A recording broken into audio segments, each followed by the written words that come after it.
Buenos días para todos. Comienzo por agradecer la invitación a los profesores de la escuela. Creo que este tipo de invitaciones hace que nos detengamos un poco en el corre-corre de los días para poder pensar. ¿No está oyéndose? Para poder, ya, ahora sí. Para poder pensar, pues, en qué andamos, ¿no? En qué es en lo que estamos.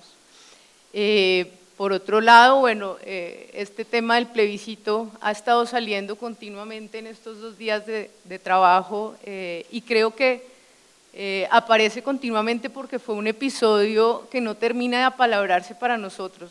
Algo creo que sucedió allí en ese no, que sigue siendo estridente y que necesita decirse de muchas maneras. Yo espero poder iluminar un poco otras aristas de este asunto. Bueno, un no odioso el plebiscito. Arranco con una cita de John Steinbeck en Las uvas de la ira. Dice: este es el núcleo, tú que odias el cambio y temes la revolución. Mantén separados a estos dos hombres acuclillados, haz que se odien, se teman, recelen uno del otro. Aquí está el principio vital de lo que más temes. El peligro está aquí, porque dos hombres no están tan solos ni tan perplejos como pueda estarlo uno. En 2016, el presidente de Colombia puso a consideración de los ciudadanos la aprobación de los acuerdos de paz que venían construyéndose con la guerrilla de las FARC. Dichos acuerdos buscaban un final al conflicto armado con esta guerrilla, que venía resultando en miles de muertos civiles, militares y guerrilleros, así como en el desplazamiento de millones de colombianos y en obstáculos para el desarrollo mismo del país. Este acuerdo tendría por efecto dar lugar a la verdad que tantas víctimas y el país parecía estar esperando respecto a los autores y las alianzas que causaron las desapariciones, los asesinatos, el despojo de tierras y en general el sufrimiento de tantos en estos años de guerra. Eso implicaba pasar a la palabra, dar un lugar a la versión de los diferentes actores y continuar los desencuentros ideológicos ahora en la escena de la política pública. Sorpresivamente para muchos fue el no la respuesta que dieron una buena parte de los colombianos a dicha consulta. Básicamente se dijo: no estoy de acuerdo con el acuerdo. Ese no estridente era un no a la verdad, a dar la palabra a todos los implicados, era negar el dolor de las víctimas que iban a ser reconocidas en sus pérdidas, ya sea por la vía de la restitución, por el victimario que reconocería el daño causado, o por escuchar su palabra en la escena pública y por lo tanto ser acompañadas por el país en su desgracia. Ese no acallaba las múltiples voces que suponía el acuerdo. Entonces la negativa a los acuerdos que se hizo oír en octubre de 2016 muestra el odio por el otro, el intento de desaparecer una vez más a los mismos ignorados de siempre y la prolongación del exterminio de la diferencia. El plebiscito estuvo precedido por campañas que hicieron énfasis en ciertos puntos del acuerdo, haciendo afirmaciones falsas sobre lo allí consignado o sobre los efectos que tendrían en la población civil. En estas campañas se decía que los acuerdos dejaban sin castigo los crímenes cometidos por la guerrilla, asimismo aseguraban que los guerrilleros seguirían delinquiendo y sin responder por el daño causado a sus víctimas, pero además insistían en que se les pagarían sumas altas para su manutención que saldrían de los impuestos de los ciudadanos, siendo ello injusto con los millones de colombianos que están desempleados o viven en la miseria. Mientras los medios de comunicación difundían algunas frases de los acuerdos como que estos contemplaban la perspectiva de género, quienes buscaban convencer con el no se apoyaban en las iglesias para proclamar que en Colombia se instauraría una ideología de género, que nunca se supo muy bien a qué se refería, pero que se supuso como una especie de homosexualización generalizada que sería política pública y acabaría con la familia. Sin saber cómo, estos acuerdos iban a implantar el aborto en Colombia, según los promotores del no. Quienes lideraban esta campaña insistieron en resumir las consecuencias de dicho pacto diciendo que de aprobarse los acuerdos, Colombia se volvería como Venezuela. La información que venía llegando a nuestro país aseguraba que en Venezuela quienes tenían bienes les habían sido expropiados, que no había medicinas ni alimentos, que la inseguridad había aumentado y los económicamente pobres se habían tomado la justicia a mano propia, todo esto provocado por un supuesto gobierno de izquierda. El resultado: 6.431.372 personas, el 50,21% de los votantes del día, dijeron que no querían que se aprobaran los acuerdos a los que había llegado el gobierno nacional y la guerrilla de las FARC en pro de la búsqueda de la paz para el país. ¿Qué hizo que afirmaciones como aquellas con las que promovían el no empujaran a tantos a negar la posibilidad de escucharnos? ¿Qué es lo que no se quería oír de la verdad a la que prometía acceso a los acuerdos? ¿Cuáles resortes fueron tocados por estos engaños para que negaran tajantemente un lugar a quienes han sufrido en carne propia la guerra? Al parecer esta campaña dio narración al odio, envolvió con argumentos el empuje al acto odioso y exterminador que resultaba siendo ese no. Si escuchamos con detenimiento los engaños del no, aparece el miedo a perder el objeto, es otro quien gozará de él, el exguerrillero, la víctima, un usurpador que será imparable gracias a los acuerdos, alguien que entonces no estará sometido a las mismas leyes que rigen a todos los demás. Ese otro que venía estando fuera del conjunto, en el monte o en los extramuros de las grandes ciudades, en todo caso fuera de la vista de los civiles, de aquellos reconocidos como ciudadanos colombianos, aquel excluido de pronto es autorizado a aparecer en el mismo escenario, es reconocido como colombiano y por lo tanto autorizado a gozar de los mismos bienes y derechos que los demás. Sin embargo, ese que en principio es igual a los demás, en ese paso del afuera al adentro aparece amenazante, no solo desordenará con su entrada a la organización que ya era familiar, además consumirá, se adueñará y gozará de lo que se creía propio. En ese sentido, el guerrillero representaba lo ominoso, lo siniestro para una buena parte de colombianos. Ante el horror de que ese monstruo exguerrillero entre a nuestro espacio, y subrayo aquí ese nuestro que da cuenta de que creemos que no es de otros, que nos pertenece, un no que lo desconozca, que entonces lo extermine, lo borre de nuevo, se vuelve la cobija que se echa encima al niño para desaparecer el mundo que lo rodea y con la posibilidad del peligro que crea acechante. Hay que acabar con el monstruo. Ya se venía intentando con las armas, pero el engendro se salvó de ellas. Ahora está más cerca y el grito del no aparece para producir una distancia. El problema es que la amenaza, como en el caso de los niños, es producto de los propios fantasmas y sus engarces pulsionales. Este asunto nos lleva al desarrollo que hace Freud en lo ominoso, cuando lo define como, abro comillas, aquella variedad de lo terrorífico que se remonta a lo consabido de antiguo, a lo familiar desde hace largo tiempo, cierro la cita, para preguntarnos por aquello familiar que siendo desconocido en cuanto tal por el sujeto, deviene horroroso desde el exterior, en este caso bajo la figura del exguerrillero. Algo de lo novedoso se presenta como terrorífico, dice Freud, y podemos añadirle con lo anterior que es justamente aquello familiar, que en cuanto negado aparece como nuevo, lo que aterroriza. Algo que ha sido destinado a permanecer oculto sale a la luz. En este escrito, Freud toma el cuento del hombre de arena de Hoffmann para desentrañar el funcionamiento del ominoso. Intentar entonces seguirlo en sus desarrollos pensando lo sucedido con este cuento de El exguerrillero arrasador. Recordemos que la historia del hombre de arena deriva de la leyenda de este personaje que, según se decía, venía en las noches para arrojar arena a los ojos de los niños, obligando así a que ellos los cerraran, haciéndolos dormir. El narrador retoma esta leyenda que Nathaniel, su protagonista, conoce, pero a quien la nana de su hermana le da un toque más terrorífico, indicándole que el hombre de arena echa granos a los ojos de los niños que se rehúsan a dormir y lo hace hasta que los ojos sangran y se salen de sus cuencas para luego llevárselos a los polluelos que los ensartan en su pico y los tragan.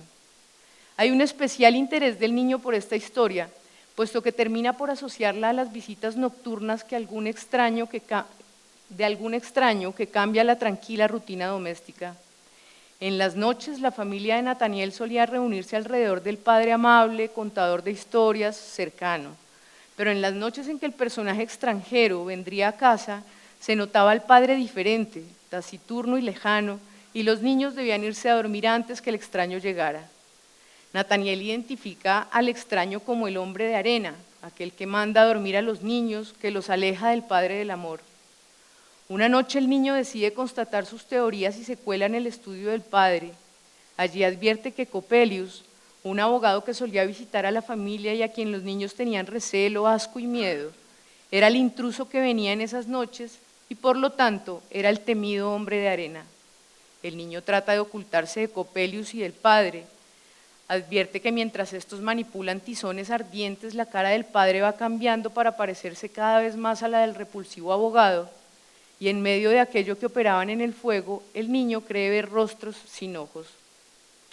En medio de la emoción, el intruso grita, ¡ojos, ojos!, y el niño cae al suelo. Coppelius lo recoge y amenaza con tirarlo al fuego, mientras afirma que ahora tienen un par de ojos infantiles.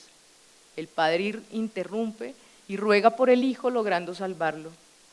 Tras este episodio, pasará un tiempo hasta el día en que Coppelius regresará y será justo la noche de su retorno que en la casa se escuchará la detonación que dejó al padre muerto mientras el abogado escapaba corriendo.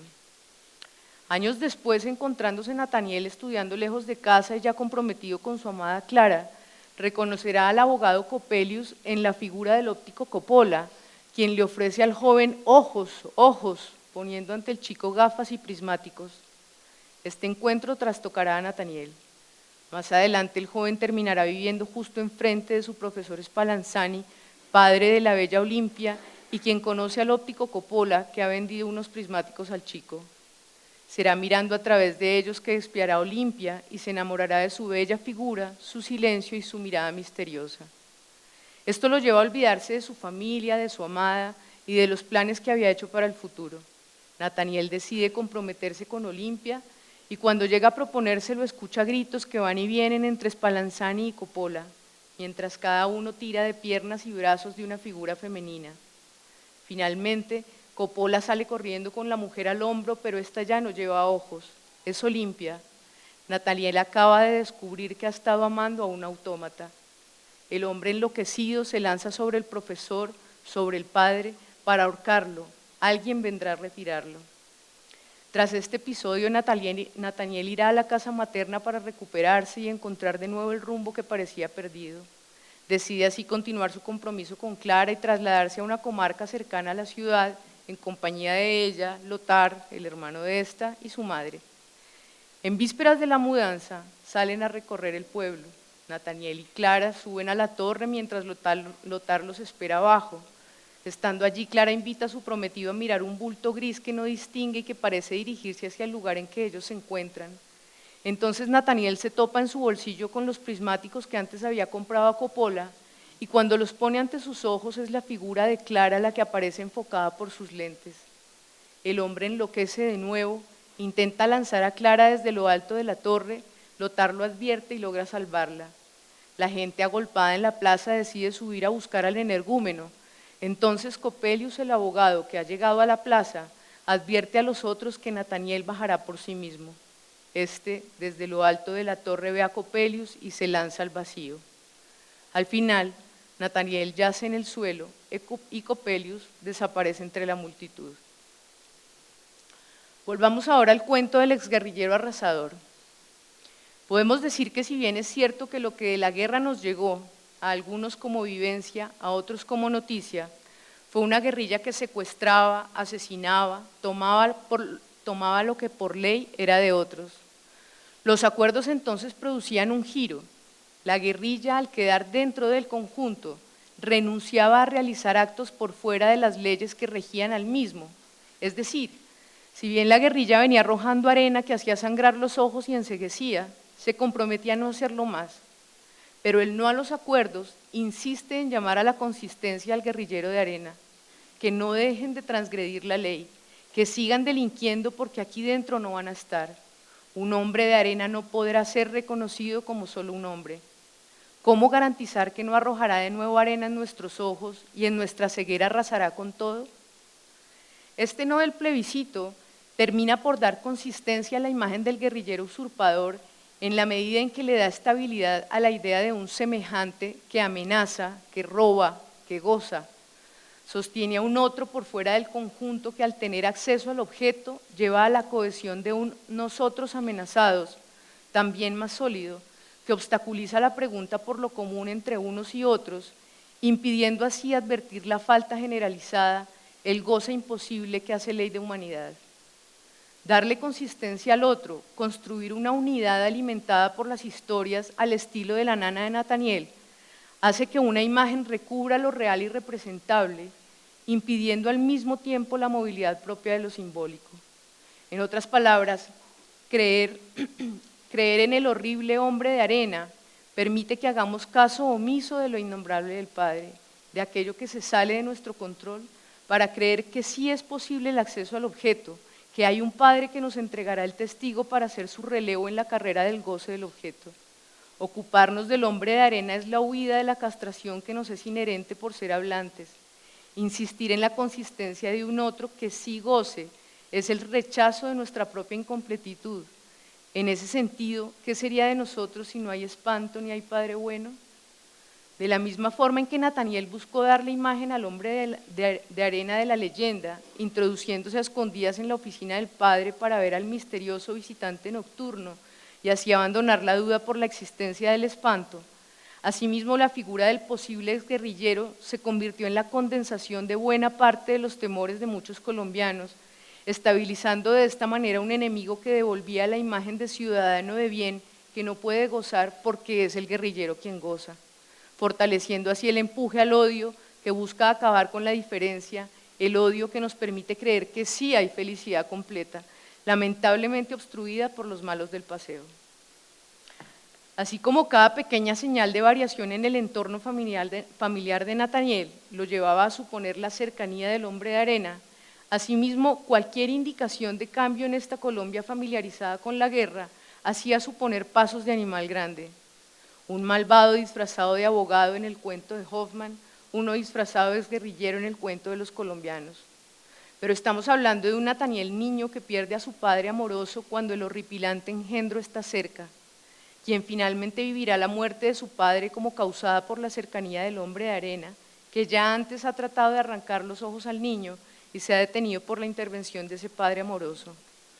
Si seguimos a Freud en su planteamiento sobre el Edipo, el niño ha querido deshacerse del padre, de esa ley que le prohíbe el goce de la madre, el goce del objeto, y al contrario aparece como el único que goza.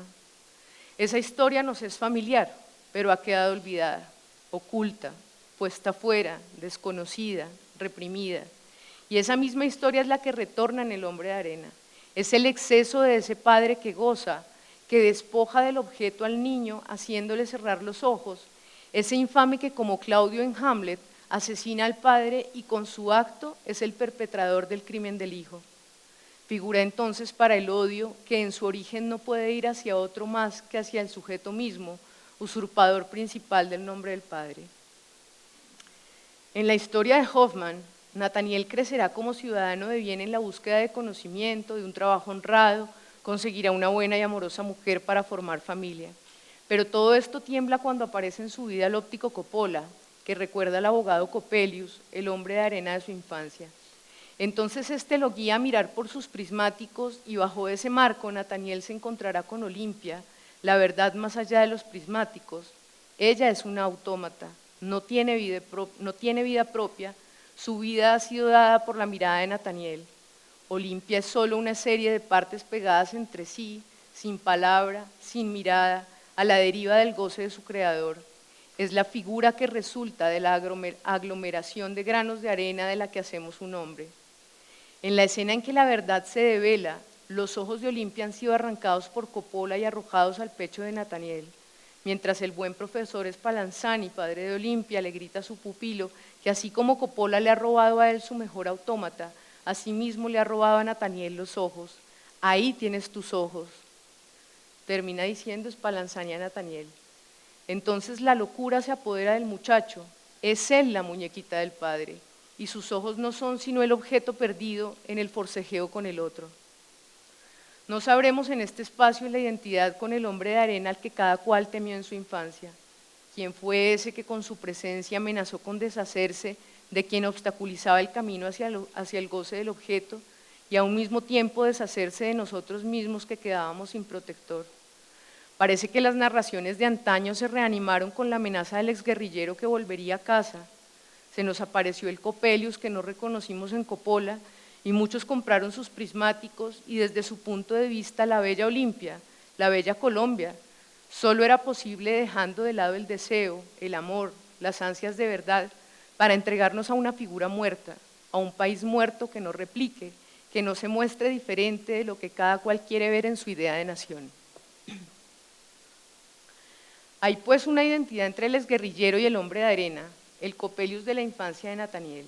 Coppola es entonces a un mismo tiempo aquel que entrega los prismáticos para hacer mirar lo que quiere que el chico vea, el mismo que goza del autómata que es Nathaniel cuando no puede sino obedecerlo y servirle al goce del óptico. Es el mismo que reanima el asesinato del padre y aquel que queriendo sostener la pantalla que vela la verdad para mantener a Nathaniel ciego y a su servicio, pretende llevarse la muñeca destruyéndola en el jaleo, destrozando así también a Nathaniel, revelando entonces la parcialidad del objeto y el origen de robo que lo caracteriza, en el que resulta que no es del otro ni es del sujeto, ni interno ni externo, más bien éxtimo. El Coppola de nuestra historia es el conjunto de los promotores del no, que no pueden ser identificados con el hombre de arena, sino más bien con el buen profesor Spallanzani, su doble, que pone a disposición la bella Colombia para el disfrute de todo aquel que quiera mirar por los prismáticos que proponen los medios de comunicación en su mayoría y que sirven de amplificador del odio, divulgando los supuestos horrores que traerían los acuerdos y la belleza que se nos promete si los negamos. Enredados todos en un juicio sin fin por quién es el autor de la muerte del padre y quién entonces el que merece el usufructo del objeto de que éste gozaba, sin reconocer que es más bien falta de goce lo que nos caracteriza, que no hay objeto que complete y que aquello que se nos presenta odiable en el otro es más bien constitutivo del sujeto, se deja oír un no que niega el pacto posible que vendría tras la muerte del padre y que permitiría a la horda hacer comunidad y regirse por una misma ley que autoriza a usufructuar la falta del objeto, como lo señala Freud en Tótem y Tabú. El odio aparece aquí como respuesta imaginaria al encuentro con ese real que aparece como ominoso y que está en relación con esa ausencia estructural, con la falta en el gran otro, que al presentarse como insoportable nos pone a crear historias en torno al goce que supuestamente nos fue arrebatado.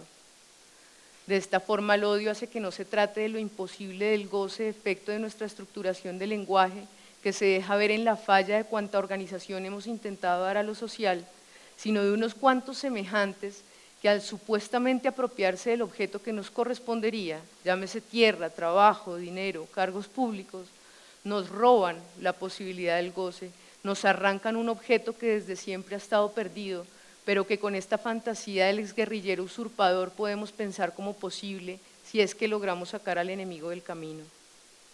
El hombre de arena, la historia del exguerrillero arrasador, no es sino otra cara imaginaria para cerrar los ojos ante la verdad del deseo de nuestro crimen. Decir que no estamos de acuerdo con el acuerdo es insistir en la apropiación del objeto que nos devuelva una imagen completa de nosotros mismos, para la cual se vuelve necesario el exterminio de ese otro que pone de presente la incompletitud y la imposibilidad de hacer uno sin resquebrajamientos ni diferencias. ¿Qué hacer con el odio?, se pregunta este encuentro. Y podría uno decir que con el odio se crean historias como El hombre de arena, La leyenda y el cuento de Hoffman, que nos permiten encerrar entre las páginas al monstruo para no andarle haciendo cacería en los rincones del país. También podemos reconocer que cada uno pone su grano de arena para borrar la falta del otro por la vía del fortalecimiento de ese otro monstruoso y odiable, que se consolida con cada piedrita que lanzamos al rincón en que creemos que se encuentra, o con la cobija que nos echamos encima creyendo que así desaparecerá. Es necesario prender la luz, dejar a la vista esa otra verdad en la que las sombras horrorosas pertenecen a pequeños humanos que se deslizan en la oscuridad tratando de escapar de los crímenes que han querido olvidar. Gracias.